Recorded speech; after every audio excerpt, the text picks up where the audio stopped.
Greco. Hello and welcome to week 11 of Friday Football Fever. I'm Jeff Jones, and guys, for the second week in a row, we've made history here on Fever. To the first time in my knowledge, we've had the same exact matchup with the same two teams as our game of the week twice in one season. Back in mid-October, we featured Llano versus Lago Vista as our game of the week. Those were the top two teams in their district, 13-3A. Now, Llano came out on top in that matchup, but both teams remained undefeated since then until now. A rematch was set in the fourth round of the playoffs. I feel like we kind of underestimated them a little bit. We're a pretty solid team at this point. A lot better than we were when we played them the first time. We just can't underestimate them this time, and we definitely won't. They've made it 4 rounds in the playoffs. They want to play us, and I'll tell you this, our kids want to play them.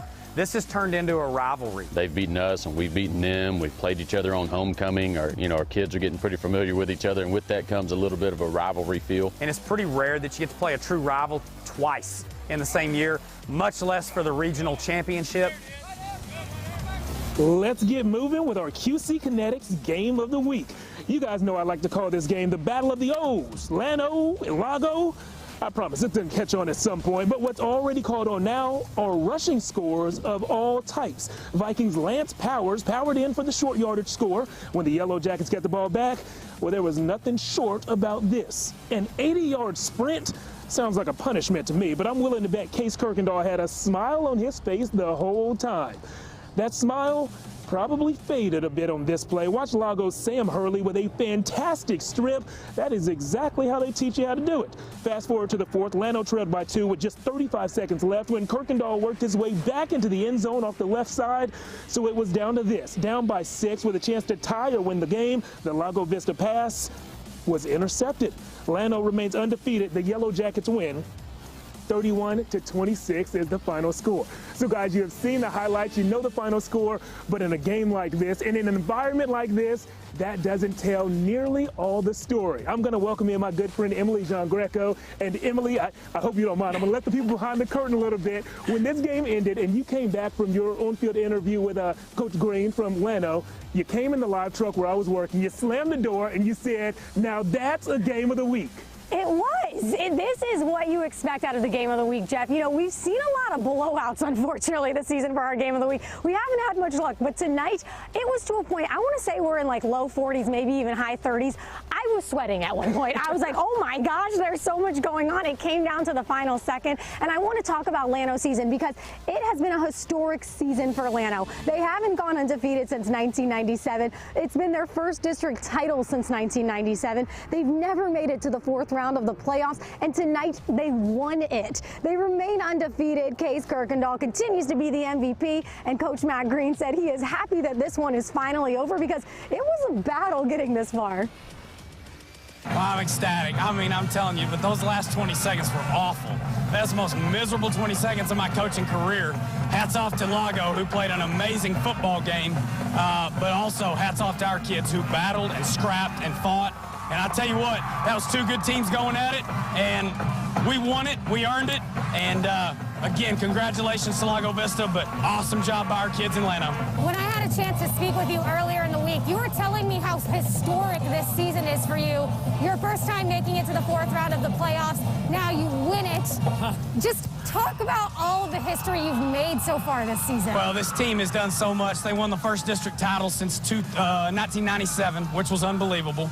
They then turn around and we go to the third round of the playoffs, which matches only 2 other teams, the 73 and I think the 07. I'll get them mixed up.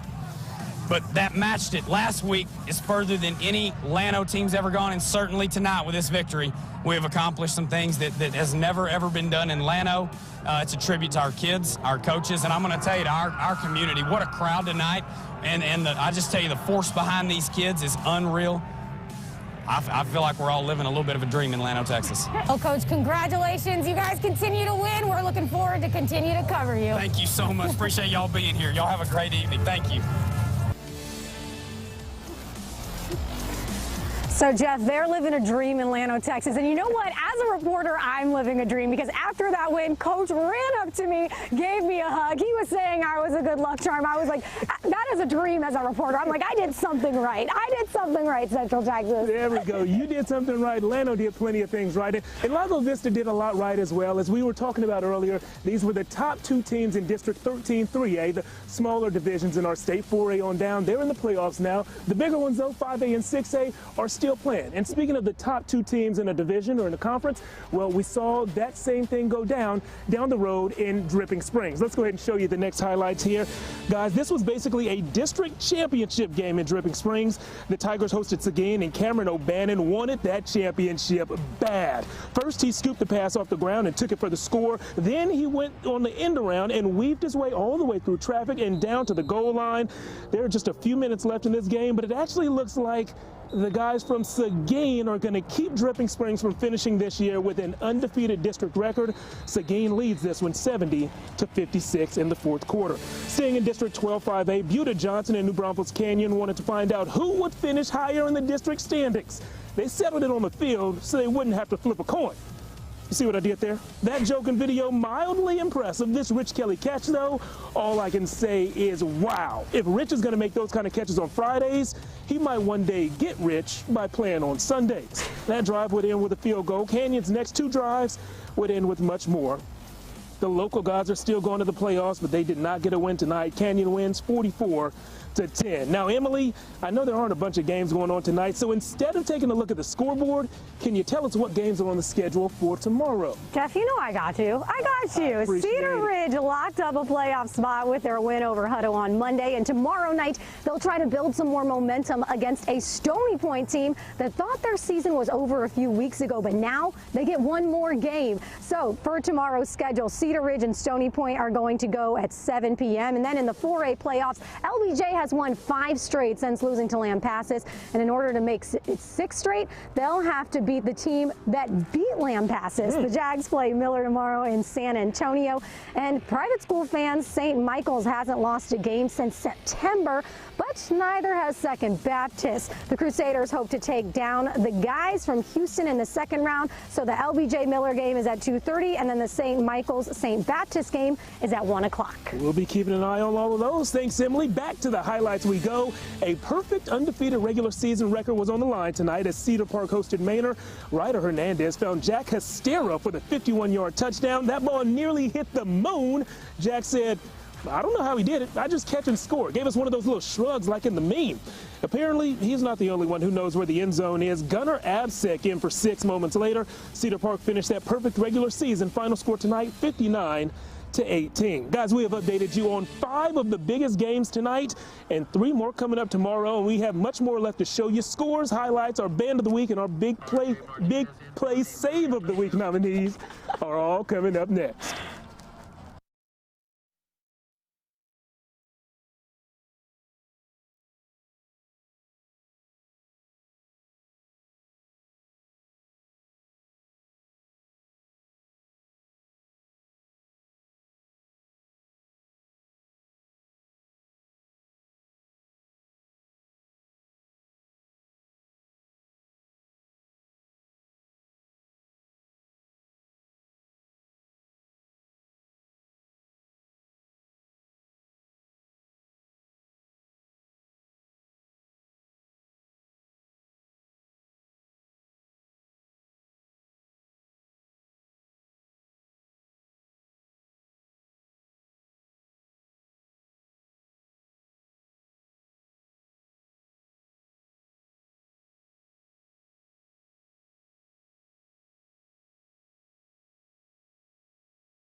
as brothers. You know, the trust, the loyalty, the love they have for one another, it's not quite biological, but it feels that way. Will two guys at Westwood have that bond and much, much more? Meet Aaron and RJ Martinez. Their relationship is just really, they've always been really close. You know, he's got my back and I got his. In a tough time, he can help me to like just push through it. Meet Aaron and RJ, two guys who were brothers on the field and in real life. These two go together like peanut butter and jelly, like peas in a pod, or like a center and a quarterback. He has a perfect snap every play, and I mean perfect, it's perfect right in my chest every time. They've been with each other through the good times like Friday night wins and the tough times like big brother Aaron's fight to overcome a speech impediment. When he was younger, you know, it was really hard to understand. That's never stopped him from, you know, doing anything that he's wanted to do. Seeing how he handled it and seeing how he pushed through it, you know, really inspired me. So it always gives us inspiration and motivation to be able to overcome, you know, any challenges that we come across whenever we think of Aaron. When I asked him about his journey, Aaron downplayed it, but he was quick to offer advice to any young person who is starting a path similar to the one he's on. Just get out of your comfort zone and just talk to people and like start like conversations with them, and just like try to be their friends and stuff and like teammates, and that's all it comes with. It's a very, very likable family. And guys, you know, when I asked Aaron and RJ what they're going to miss most about their time at Westwood and playing on that football team, they both told me the people. And tonight they had a chance to line up with some of their favorite people in the world for one last game. Emily, you made it out to that Round Rock Westwood game, and for the Warriors, well, they had their hands full. They did. It was their final game of the season, but they had a chance to really upset Round Rock. And they did good at the beginning. They did. I'm going to give it to Anthony Wood and the team. They did good in the beginning. Let's show the highlights, though, show how it all went down. Here's something you don't normally see from a top team. A fumble recovered by Israel Morgan, who takes it in for a Dragon touchdown, and Round Rock is the first on the board in this one. But Westwood has a chance to answer back, and the guy you just interviewed, Jeff, RJ Martinez, pass to Julian DeBerry, who can't be taken down. He stays in the lines. He tiptoes his way down the field. He's tripped up right before the end zone. Coach Wood says, and yeah, the final in this one, Round Rock does win big. It's 70-41. So unfortunately, Jeff, your team didn't get the win, but they fought. They fought hard. On to another squad that's been fighting hard all season. Coach Doug Warren and the guys at Wimberley are peaking at the right time. They took on Navarro in the 4th round of the 4A playoffs, and look at how confident the Texans are. They go for it on 4th and 18. You know the defense is saying, watch the deep ball, watch the deep ball. Well, guess what Wimberley did? They hit the deep ball. Matthew Tibby to tie Pruitt for the score after a 66-yard Moses Ray touchdown. The defense joined the party. Nova Rankin with the scoop, the score, the sideways, triple axel, ollie, kickflip, 360. I don't know what it's called, but it looked really, really cool. Wimberley gets revenge on a team that beat them in the regular season. They topped Navarro 35-14. My friend Jay Garcia was at that game and had a chance to chat with the Texans. Jeff, head coach Todd Warren might have gone into this game thinking it's tough to repeat the past. His players said, why, of course you can. For the second year in a row, Wimberley knocks Navarro out of the playoffs, the second year in a row that it came after losing to them in the regular season. The Texans get the last laugh once again as they gash the Panthers every which way in the first half and put the finishing touches on things after the break to advance to the semifinal round of the Texas high school football playoffs. It's unbelievable. You know, just got to give you hats off to these kiddos. They just keep getting better, and they just fight and claw and do what it takes to get the job done. Getting revenge is always the best. We're just going to play the next game and just try to get better each and every week. And so our kids really take that to heart. And so we may not, you know, 6th ball game of the year, we may not be at our best. But now 12th ball game, 13th ball game, 14th ball game, we're a different team. I think everyone always underestimates us. I just don't know what it is about us that they just don't like. I think we're going to have a good game versus Carthage, though. I think it'll be a hard-fought win. Kind of a us against the world type mentality, I guess. You know, they believe, we believe that we can get it done, and that's all that matters. So Wimberley might want to start going by Winberley. They've now rattled off 5 straight, and a win next week would mean they punch their ticket to their 2nd straight state championship game. Jeff, back to you and the rest of the Friday Football Fever crew. To the guys at Lehman who have gotten better and better over each of the past 4 seasons. A win tonight will wrap up their best finish since 2016. But a win was not in store for the Lobos. They hosted Veterans Memorial, and the guys from San Antonio came away with the win in this one. Final score tonight, 49-7. Well, regardless of if your team is winning or losing, if you've gotten out to a game this year, one thing is probably for sure. It kind of felt like a normal game, not in the pandemic, because you heard and you saw the band. Emily and I got to see and hear a band tonight, and we'd like to honor a band as our band of the week. This week, that band is Pflugerville Conley. Take a listen.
To Friday Football Fever. She's Emily, I'm Jeff, and guys, COVID-19 forced some games this season to be postponed. That was the case with McCallum and Northeast a few weeks ago. Today, though, was their makeup date. We got to see the Raiders and McCallum take the field. The Knights take the field. The Raiders hope to snap a losing streak to McCallum. Let's roll the highlights for you.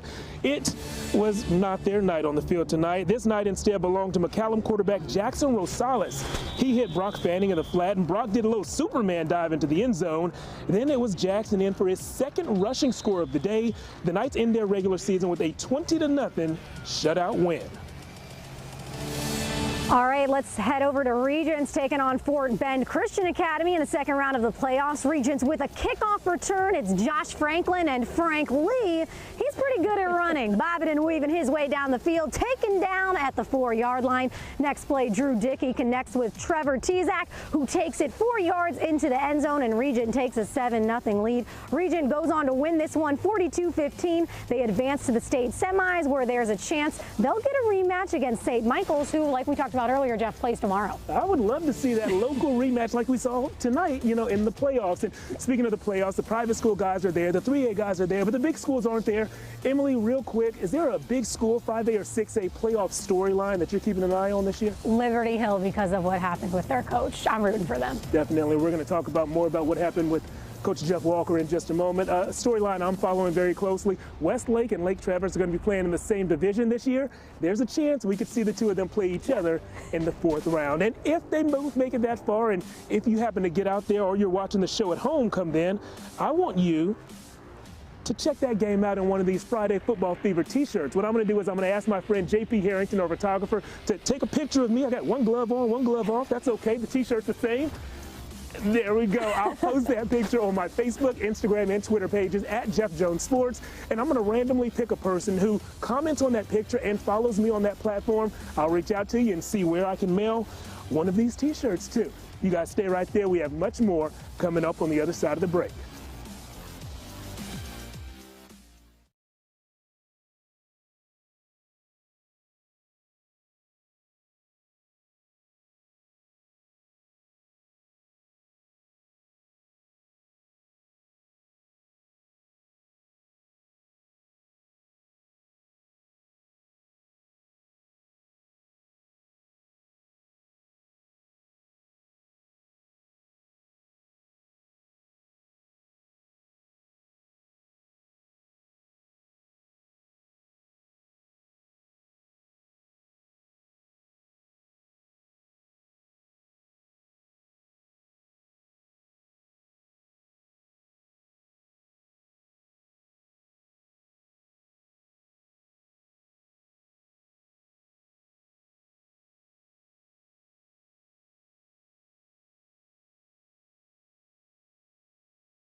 Friday Football Fever. She's Emily, I'm Jeff, and right now is when we award our PEC Power Player of the Week. It's an honor that goes to somebody who gets the job done on and off the field and really adds to game days every week. Typically this honor goes to a student, but this week Emily and I spoke and we decided that this week the honor should go to Liberty Hill head coach Jeff Walker, who passed away on Tuesday following an 8-year battle with cancer. Jeff, you know, I had a chance to talk with him 5 weeks ago during our game of the week. They played Marble Falls. They won it 40-7. And that's typical of them. They're constantly blowing out every team. But coach kept saying, we need to do better. We're still not good enough. We have to be better. And I was like, if that doesn't attest to the type of man and the type of coach and the type of person he is, he was a fighter. And that's what he did with his battle with cancer. He fought. Every single day, did not miss a single game. And during this near decade-long fight, Coach Walker rarely missed a practice, and as we just said, did not miss a single game, including the Panthers' 84-0 win over Navarro just 11 days before he passed away. During his time at Liberty Hill, he held every title from assistant coach to athletics director.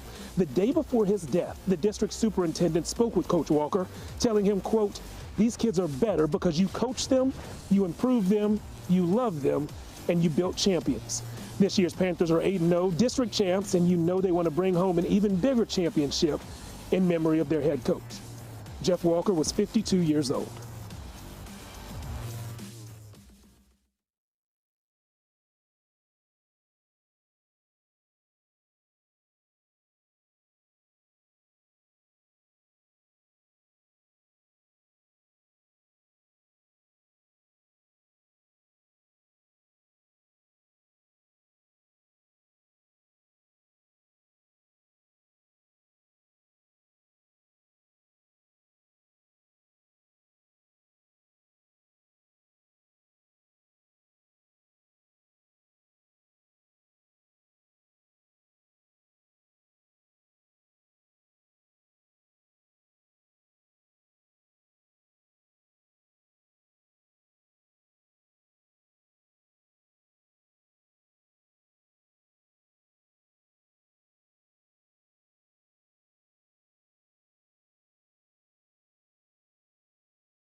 Welcome back to Friday Football Fever. Each and every week, we see hundreds of great plays on high school football fields, and it's our job to put our minds together and pick 3 to show you as our Austin Telco Big Save of the Week nominees. Let's go ahead and roll nominee number 1. And this one actually comes from a Thursday night game.